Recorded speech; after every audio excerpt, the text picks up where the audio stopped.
A paz do Senhor, irmãos, que bom nós estarmos aqui na nossa escola, escola bíblica não, no nosso discipulado. Esse é um vídeo que o pessoal do discipulado pediu para nós fazermos, né? Primeiro, quero parabenizar a nossa turma de discipulado, que eles já estão terminando, né, de ler os 5 primeiros livros do Antigo Testamento, o nosso Pentateuco. Eles já leram todo o Novo Testamento e eles me pediram a escola bíblica para nós fazermos um vídeo falando sobre o tabernáculo. Olha que beleza, né? Nós vamos estar aí explicando como funciona o tabernáculo, o que é. Então fica conosco, tem muita coisa boa para nos ajudar aqui no nosso discipulado. Vamos lá? Então, a primeira coisa que eu preciso mostrar para os irmãos é como funciona o tabernáculo. O tabernáculo ele é composto de 3 partes. A primeira parte é isso aqui que estou mostrando, que nós vamos chamar de pátio. No pátio, nós temos 2 elementos. Primeiro, nós temos aqui o altar do holocausto, aonde as ofertas eram oferecidas ao Senhor, e nós temos a pia da purificação. Em volta do pátio nós temos as cortinas, o portão de entrada, e aqui nós temos o tabernáculo propriamente dito, suas colunas, coberturas, certo? E aqui ele é dividido em 2 partes. A primeira parte aqui na entrada, que é o santo lugar, e logo na sequência o santo dos santos. E o que é o tabernáculo?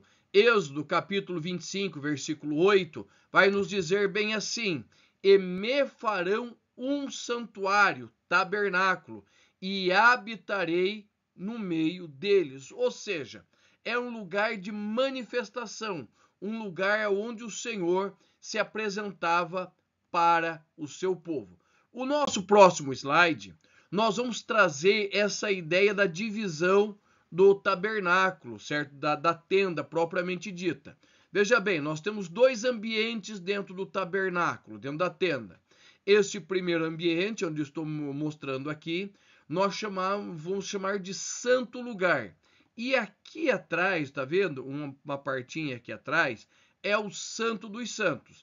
Então nós temos aqui os sacerdotes que estão entrando, certo? Eles estão trazendo a arca da aliança, certo? A arca da aliança, a arca do concerto. Nós temos aqui o menorá, que é o candelabro. Aqui nós temos a mesa dos pães da propiciação. E aqui na frente deve ficar, né? É o lugar de ficar o altar do incenso. Neste próximo slide, você vai ter uma noção melhor do que é a divisão do tabernáculo.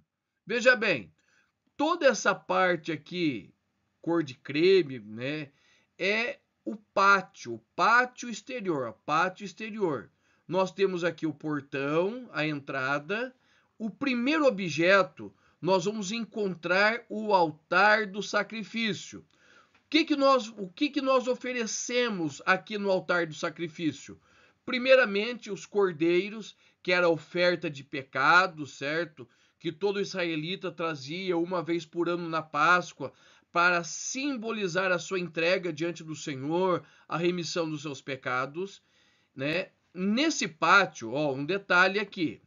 Esse pátio exterior, todos poderiam entrar. Era livre. A pessoa vinha com o seu sacrifício aqui, certo? Colocava na mão do sacerdote. O sacerdote e a pessoa vinham aqui no altar do holocausto. Aquele que estava oferecendo o sacrifício, ele colocava a sua mão sobre a cabeça daquela ovelha que estaria sendo oferecida, ovelha de 1 ano sem defeito, e confessava os seus pecados com a mão sobre a cabeça daquela ovelha. Daí o sangue daquela ovelha era degolada, o sangue era posto numa bacia, certo? E 3 coisas aconteciam. Primeiro, o sangue ele era misturado com água, e um pouco do sangue era aspergido, jogado sobre o ofertante. Ou seja, o Senhor está recebendo a sua oferta. Uma outra porção do sangue era levada e era jogada aqui. Nós vamos ver aqui o véu. Era jogada sobre o véu. Então, tanto o ofertante quanto o véu, que aqui ele separa o santo lugar do santo dos santos, eles recebiam sangue, ok? E o restante, ele era derramado em cada uma das pontas aqui do altar, ele tinha um chifre, né? E esse chifre simbolizava força, o poder de Deus, e o sangue era derramado sobre ele. O segundo objeto, nós temos a bacia de bronze.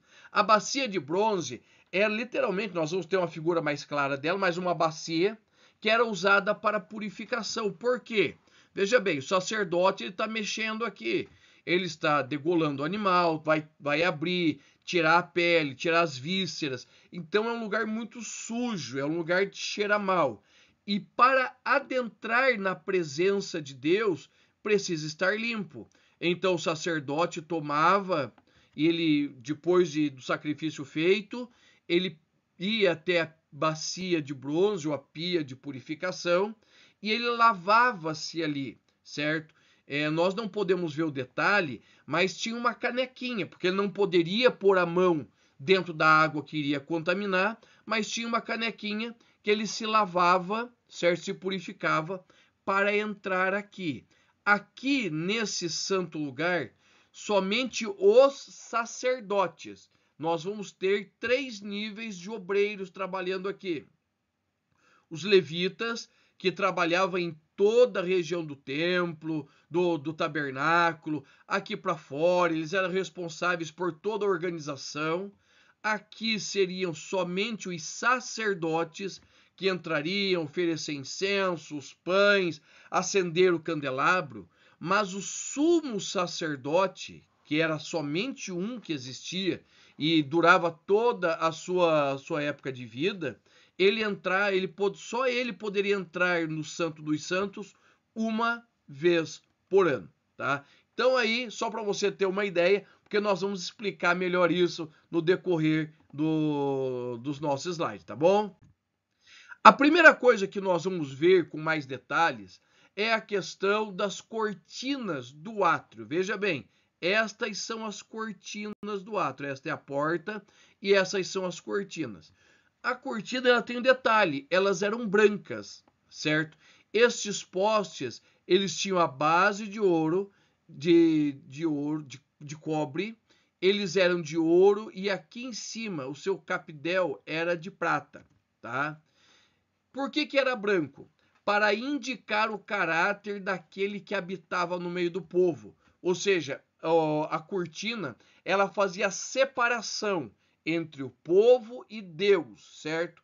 Entre os homens pecadores e o Deus santo. Outro ponto, denunciava a natureza pecaminosa do homem. Também falava da evidência da separação entre um Deus puro e um homem pecador. E quarto, era para evidenciar a necessidade de um perfeito mediador. O que isso quer dizer?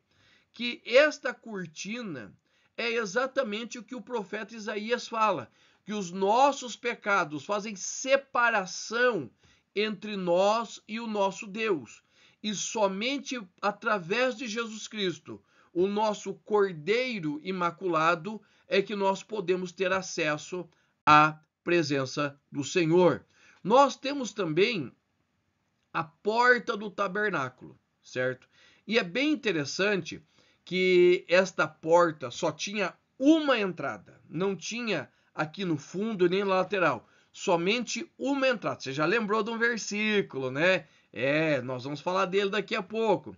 Ela possuía uma entrada, uma cortina, certo? Era apenas uma cortina, e ela tinha 4 cores, certo?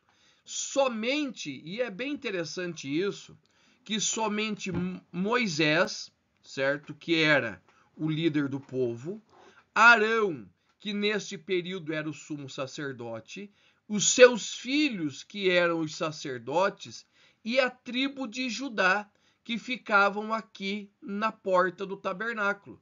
Veja bem, desde o princípio, o Senhor já está estabelecendo quem estaria à porta. O leão da tribo de Judá. Você já está se ligando no versículo, né? Você já está entendendo aonde eu vou chegar. Veja bem, no próximo slide eu já vou chegar nesse versículo. E você vai entender quem é que está à porta do tabernáculo. E as cortinas da porta, elas eram compostas de 4 cores: branco, azul, carmesim e púrpura. E olha aqui, quem está à porta? É Jesus, certo? João 14:6 vai dizer: eu sou o caminho, a verdade e a vida. Ninguém vai ao Pai se não for por mim. Deixa eu voltar um pouquinho aqui. Não dá para voltar, é tecnologia nova para mim. Mas se você viu, no tabernáculo só tem uma entrada. E quem está à porta? Jesus. Jesus é o caminho da salvação. E nós vamos ter aqui o que simboliza as cores, né? E é bem interessante que essas cores, elas vão nos trazer a ideia dos 4 evangelhos. Marca os 4 evangelhos na porta do tabernáculo. A cor púrpura é a cor da realeza. Mateus vai tratar Jesus como o filho de Davi. E olha a cor púrpura aí, puxado para o roxo. A segunda cor é o carmesim. O carmesim é a cor de sangue. Destaca Jesus como sendo o servo sofredor, certo?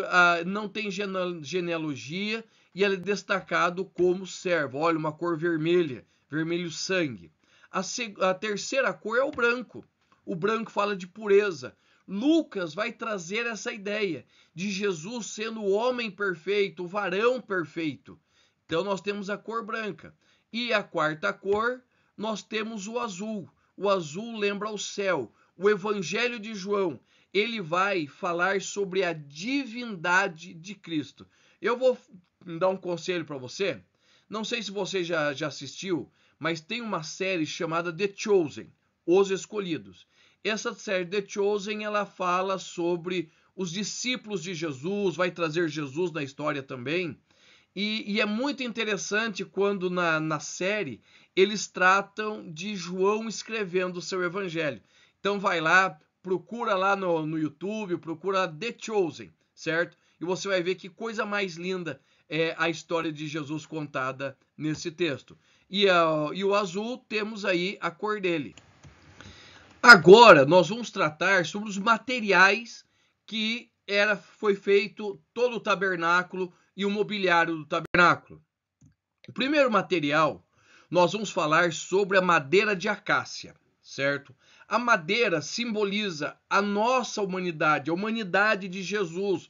A madeira de acácia, ela é uma madeira muito comum no deserto, madeira tortuosa, certo? Porque ela cresce em terra seca, ela é um lugar ela cresce em lugares difíceis, ok? E isso tem uma referência direta com Jesus. Mas também, olha que legal, por que a madeira de acácia, ela também simboliza a nossa vida? Porque a madeira de acácia, naturalmente, ela é tortuosa. E é somente nas mãos do carpinteiro de Nazaré que a nossa vida pode ser colocada nos eixos. Então, a madeira, ela simboliza a humanidade, tanto de Cristo quanto a nossa. Mas ela fala principalmente da glória do Cristo que há de vir. O segundo material que nós temos aqui, nós temos o linho. O linho fala da pureza, fala da santidade de Cristo. O linho é um tecido que naturalmente ele é branco. E quando ele é lavado pelo lavandeiro, ele fica extremamente alvo, tá? Então o linho ele vai falar diretamente da santidade de Jesus. O terceiro material é o cobre. O cobre era usado para revestir as colunas, o altar do holocausto. Esse material representa julgamento, juízo, né? Representa o julgamento sobre o pecado. Então preste atenção, o cobre ele tem a ideia de julgamento, de juízo. Marque isso daí. Por quê? Porque vai ser importante daqui a pouquinho, quando nós formos falar dos móveis que existem dentro do tabernáculo. O quarto material é a prata. A prata, ela estava ali nos ganchos que seguravam as cortinas, mas a prata, ela tem uma tipologia muito importante dentro da Bíblia. A prata, ela fala o quê? Da redenção. Ela fala o preço da redenção.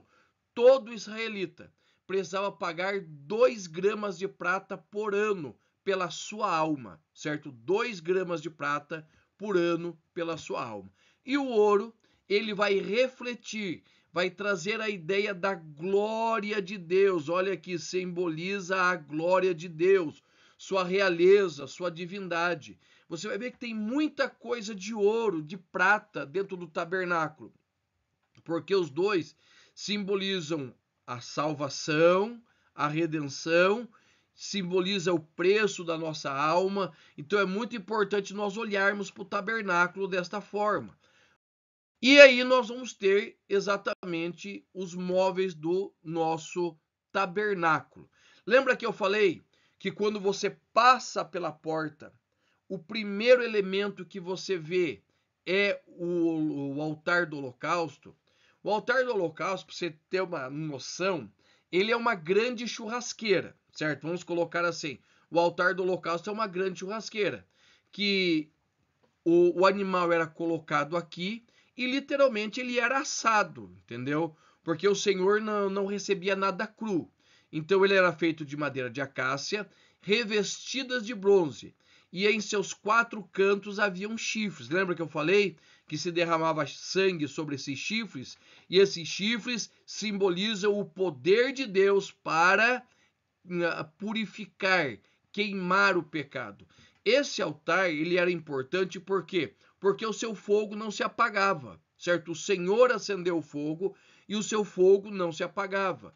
Das brasas do altar se tirava o fogo para acender o altar do incenso, para acender os candelabros, ok? Então ele é muito importante. E o que simboliza?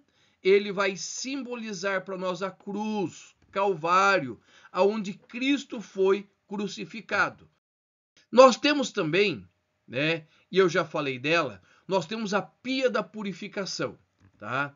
Essa pia de bronze, lavatório, pia da purificação, ela vai, como eu falei, ela é toda de bronze, se colocava água que os sacerdotes usavam para se purificar, para poder entrar no santo lugar e o sumo sacerdote poder entrar no Santo dos Santos.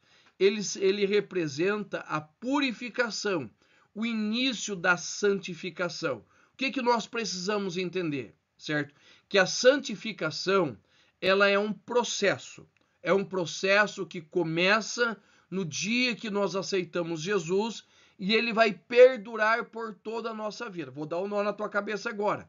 Nós falamos de santificação em 3 tempos, certo? 3 tempos. Primeiro tempo, santificação posicional. O dia que você aceitou Jesus como Salvador, Jesus perdoou os teus pecados, te purificou. Santificação progressiva. Começa a partir do momento que você se levantou da oração e você começou a tocar a sua vida. Todos os dias abandonando os pecados, os vícios, os erros. O pastor Aguinaldo Betti diz assim: ontem mais santo do que hoje. Hoje mais santo do que ontem. Amanhã mais santo do que hoje. Ou seja, é um trabalho progressivo. E nós temos a nossa santificação futura. Quando se dará a santificação futura? No momento do arrebatamento, que nós não mais teremos problema com o pecado, porque nós estaremos aonde? No céu, com Cristo. Então, 3 tempos da santificação. Posicional, que é o dia que você toma a sua decisão por Cristo, Jesus te perdoa. Santificação progressiva é aquele ato nosso de todo dia abandonar o pecado. E santificação final, que é a nossa glorificação com Cristo. Então veja bem, o lavatório, a pia de bronze, a pia de purificação é o início da santificação. Ó, veja que tanto o altar do holocausto quanto a pia de purificação, a pia de bronze, elas estão para fora do tabernáculo, certo?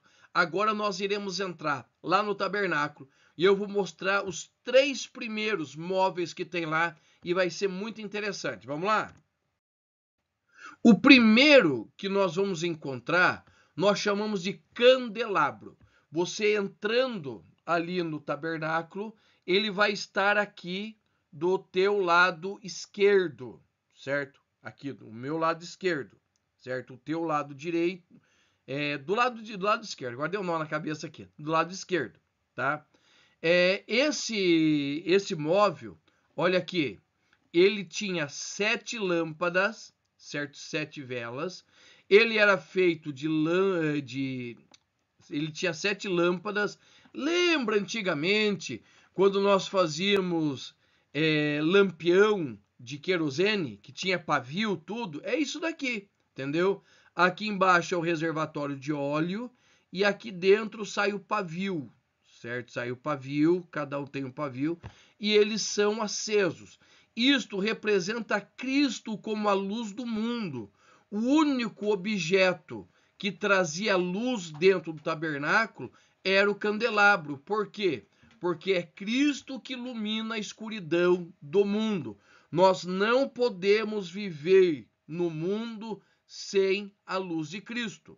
O nosso próximo objeto nós chamamos da mesa dos pães da propiciação.